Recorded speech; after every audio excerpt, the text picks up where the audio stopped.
नमस्कार, जनता टीवी देख रहे हैं आप और मैं हूं आपके साथ रितेश कुमार गौतम। मुख्यमंत्री योगी आदित्यनाथ ने आज मुख्यमंत्री कार्यालय में कार्यरत सुरक्षा कर्मियों और कार्य कर्मचारियों के इंटर और हाई स्कूल के मेधावी बच्चों से मुलाकात की और उनका हौसला बढ़ाया।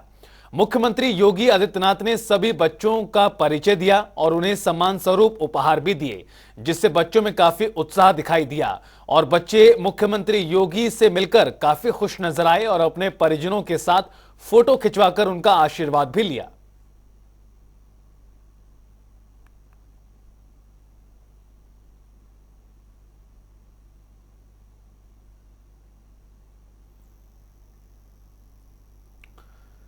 तो तस्वीरें आपको दिखा रहे हैं किस तरह से जो सुरक्षा कर्मचारी हैं या फिर अन्य कर्मचारी कार्यालय के उनके बच्चों के साथ मुख्यमंत्री मनोहर लाल उन्हें उपहार देते हुए तस्वीर यहां पर खिंचाई गई। मेधावी बच्चों से मुख्यमंत्री ने मुलाकात की, उनका हौसला बढ़ाया और आने वाले करियर के लिए भी शुभकामनाएं दी गई। मैनपुरी के करहल पहुंचे शिवपाल सिंह यादव ने सरकार पर जमकर प्रहार किया। शिवपाल यादव ने बयान देते हुए कहा कि सरकार की तरफ से चुनाव में धांधलियां हुई हैं और हम हारे नहीं हैं। आगे उन्होंने क्या कुछ कहा, जरा वो भी सुनिए। देखिए, ये छोटे छोटे चुनाव और इस चुनाव में सरकार की तरफ से धांधलियां भी हुई हैं। अधिकारियों के बल पर, पुलिस के बल पर जो बेईमानी हुई, उसके बावजूद भी समाजवादी पार्टी ने ये चुनाव पूरी तरह से लड़ा और वैसे तो बहुत सी सीटों पर जीते भी हैं, वोट बहुत अच्छा मिला है, लेकिन अगर गड़बड़ियां नहीं होती सरकारी तंत्र के माध्यम से। निकाय चुनाव के परिणामों में बलिया जिले में नगर पंचायत की एक सीट पर सुभाषपा ने कब्जा किया है, तो वहीं नवनिर्वाचित चेयरमैन ने इस जीत को सेवा भाव का फल बताया और इस दौरान उन्होंने जनता के साथ ही पार्टी के बड़े नेता ओम प्रकाश राजभर का भी धन्यवाद किया। साथ ही कहा, जल्द ही नगर पंचायत में विकास की गंगा बहेगी।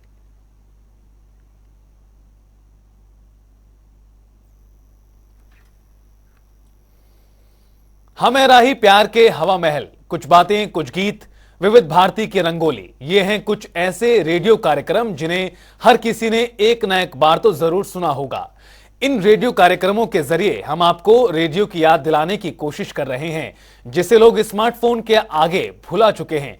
उत्तर प्रदेश के अमरोहा के रहने वाले राम सिंह के पास 1100 रेडियो मॉडल्स का कलेक्शन मौजूद है, वो भी आजादी के भी कई साल पहले से लेकर 2010 तक का।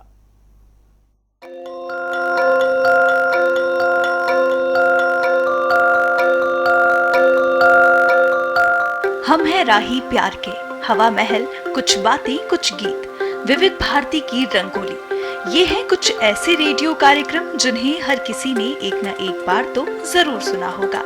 इन रेडियो कार्यक्रमों के जरिए हम आपको गुजरे जमाने के रेडियो की याद दिलाने की कोशिश कर रहे हैं, जिसे लोग स्मार्टफोन के आगे भुला ही चुके हैं। लेकिन शौक तो शौक होता है।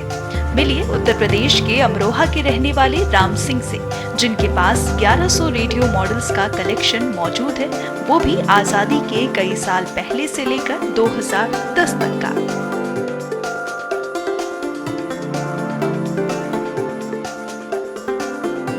मेरे पास ये रेडियो का कलेक्शन है, लगभग क्या डिफरेंट मॉडल 1100 हैं मेरे पास रेडियो, जो कि वर्ल्ड रिकॉर्ड जो 625 का, ये 2005 का। और मेरे बराबर जो रेडियो का कलेक्शन पूरी इंडिया में क्या पूरे विश्व में नहीं है। राम सिंह ने बताया कि उनके पास सन 1920 से लेकर 2010 तक के रेडियो के मॉडल मौजूद हैं, वो भी अलग अलग देसी विदेशी कंपनियों के। मेरे पास सन 1920 से लेकर 2010 तक के मॉडल, विभिन्न मॉडल हैं। अच्छा, कौन कौन सी कंपनीज उसमें मार्कोनी फोन है, इंग्लैंड बाहर की है, और ग्राउंडिंग है, वो भी इंग्लैंड की है, और अपनी कंपनियां मर्फी है, फिलिप्स हॉलैंड का है, ये सब जो विभिन्न, जो सोनी कंपनी है जापान की है, पैनासोनिक कंपनी वो भी जापान की है, प्रायन के सभी काफ़ी अच्छे मॉडल मेरे पास हैं। ये चाहते हैं कि रेडियो का एक संग्रहालय स्थापित किया जाए। हालांकि उन्होंने इसमें अपना पहला कदम रखा जरूर है और एक छोटा सा संग्रहालय स्थापित भी किया है। लेकिन वो इसे उस स्तर का नहीं बना पाए हैं जैसा वो चाहते हैं। उन्होंने ये भी बताया कि इन रेडियो का संग्रह उन्होंने किया कैसे। ये वैसे मैं पहले से ही करता रहा हूँ, लेकिन जब से माननीय प्रधानमंत्री जी अक्टूबर 2014 से मन की बात उन्होंने शुरू की है, तब से मेरा रुझान इसके प्रति बढ़ा और तब से मैं रेडियो संग्रह करने में लगा। और मैंने ये मन बनाया कि मैं पूरे देश में जगह तक घूमा हूँ। संग्रहालय हर चीज़ का है, लेकिन कहीं भी जो है रेडियो संग्रहालय अपने देश में नहीं मिलता है देखने को। इसलिए मैंने ये सोचा भाई ये तो हमारी बड़ी महत्वपूर्ण धरोहर रही है और इसका जो है कलेक्शन करना बहुत जरूरी, जिससे कि आने वाली पीढ़ियाँ और समाज ये सोच समझ कर देख सके कि कभी ये भी उपकरण हुआ करता था। मैं दिल्ली, मेरठ, कानपुर, जहाँ भी मतलब किसी फ़ोन आ जाता है या 2-4 रेडियो होते हैं, क्योंकि एक रेडियो ले जाना नहीं पड़ता, वो इकट्ठे करते हैं, मेरे फ़ोटो भेजते हैं, मैं उन्हें चूज करता हूँ और या तो उनसे मंगा लेता हूँ पैसे करके या फिर मैं खुद जाता हूँ। रेडियो के कलेक्शन में इनके पास कुली फिल्म में चलने वाला एमी थाईलैंड मॉडल का रेडियो भी है और गदर का टेलीफोन भी है। लंदन की वर्ष 1920 की केतली के साथ मुगल काल से पहले चलने वाले सिक्के और 900 से ज्यादा विभिन्न कंपनियों के रेडियो हैं। चाबी से चलने वाली घड़ी और जेब में रखने वाला टीवी भी संग्रहालय की शोभा बढ़ा रहा है।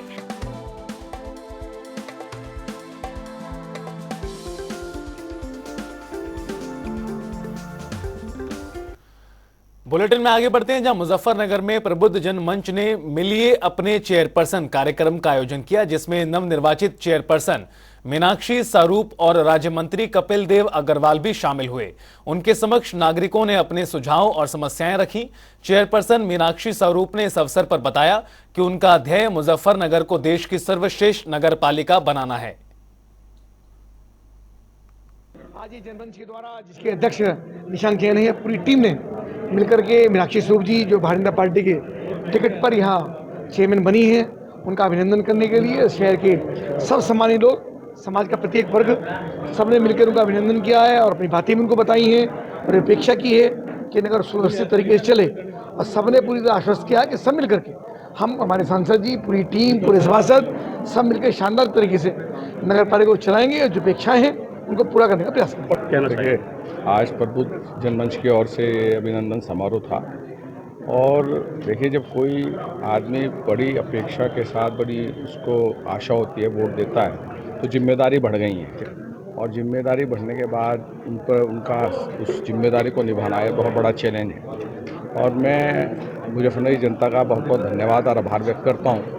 उन्होंने नगर पालिका में भारतीय जनता पार्टी के प्रत्याशी को में विश्वास व्यक्त किया है भारतीय जनता पार्टी के प्रति, और हम अपनी ओर से जनता को आश्वस्त करते हैं कि ये नगर पालिका आम जनता की नगर पालिका होगी। श्री हेमकुंड साहिब धाम की यात्रा 20 मई से शुरू हो रही है, जिसके चलते गुरुद्वारा श्री हेमकुंड साहिब मैनेजमेंट ट्रस्ट की ओर से ऋषिकेश में आज प्रथम जत्थे की रवानगी का कार्यक्रम आयोजित किया गया और कार्यक्रम में शामिल होने पहुंचे राज्यपाल लेफ्टिनेंट कर्नल गुरमीत सिंह, मुख्यमंत्री पुष्कर सिंह धामी ने गुरुद्वारे मत्था टेका। तो वहीं हेमकुंड साहिब के लिए सिख श्रद्धालुओं का पहला जत्था आज ऋषिकेश के गुरुद्वारे से रवाना हुआ। पहले जत्थे में करीब 250 यात्री शामिल हुए। मुख्यमंत्री धामी सहित अन्य कई कैबिनेट मंत्रियों ने जत्थे को शुभकामनाएं दी और श्रद्धालुओं को रवाना किया। हेमकुंड साहिब यात्रा पर जाने वाले पहले जत्थे में पंजाब, हरियाणा, दिल्ली, राजस्थान के श्रद्धालु शामिल हैं। आज क्योंकि हेमकुंड साहिब यात्रा प्रारंभ हो रही है, इससे पहले 4 धाम की यात्रा 22 अप्रैल से प्रारंभ हो रही थी। 22 अप्रैल को जहाँ गंगोत्री धाम और यमुनोत्री धाम के कपाट खुले थे, वहीं 25 अप्रैल को केदारनाथ के कपाट खुले थे, 27 को बद्रीनाथ धाम के कपाट खुले थे और लगातार यात्रा चल रही है। 1 महीने का कालखंड आज से 4 दिन बाद यात्रा का पूरा हो जाएगा। इस बार क्योंकि हमको पहले से ही ये अंदाजा था कि यात्रा पिछले साल से भी बड़ी होगी। पिछले साल की यात्रा में पूरे यात्रा के सीजन में 50 लाख से भी अधिक लोगों ने रजिस्टर्ड रूप से और ऑफलाइन चारों धामों के दर्शन किए थे। पिछले साल भी बहुत बड़ी चुनौती थी, इस साल भी हमारे सामने चुनौती है कि यात्रा सबके सहयोग से सकुशल संपन्न हो और धीरे धीरे यात्रा अपने चरम पर आ गई है। आपको मैं बताना चाहता हूं कि केदारनाथ जी में एक दिन में, एक महीने दिन 30,000 से भी ज्यादा लोगों ने दर्शन के लिए अपना रजिस्ट्रेशन करवाया हुआ था। ये बड़ी चुनौती थी और जहां पिछले एक महीने से लगातार बर्फबारी भी हो रही, यात्रा कठिन है, पैदल जाना पड़ता है और बीच बीच में ग्लेशियर भी आ रहे हैं, बर्फबारी भी हो रही है, बरसात भी हो रही है। लेकिन उसके बावजूद भी जितने भी हमारे यात्री हैं, जितने भी श्रद्धालु हैं, जितने भी भक्तगण हैं, उनका उत्साह किसी प्रकार से कम नहीं हो रहा है, वो लगातार बढ़ रहा है।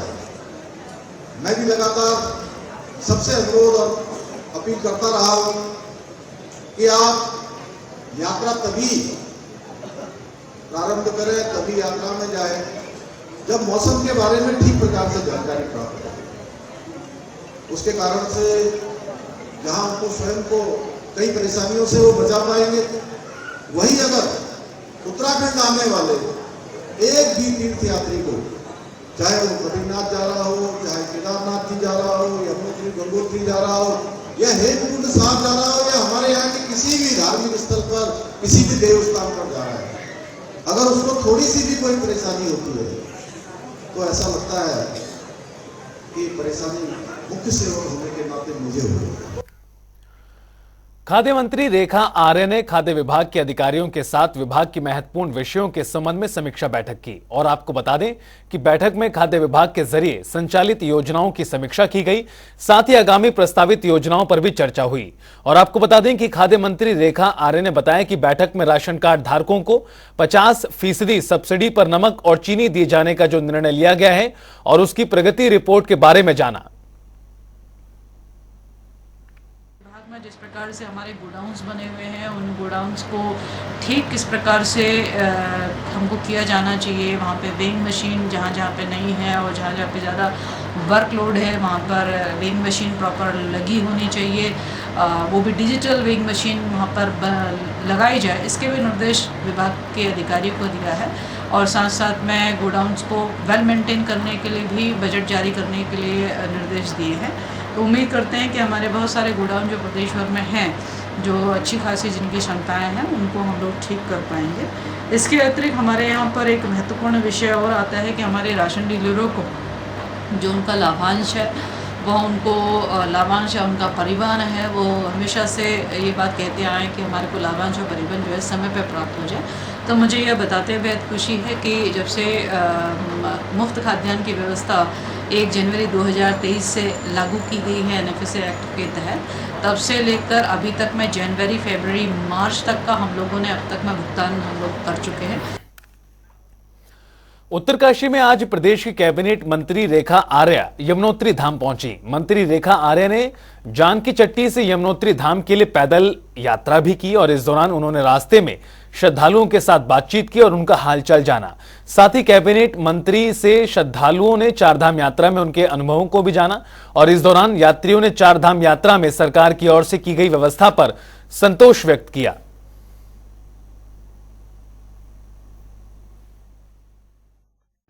आज बड़े सौभाग्य से मुझे यमुनोत्री की दर्शन करने का अवसर प्राप्त हुआ।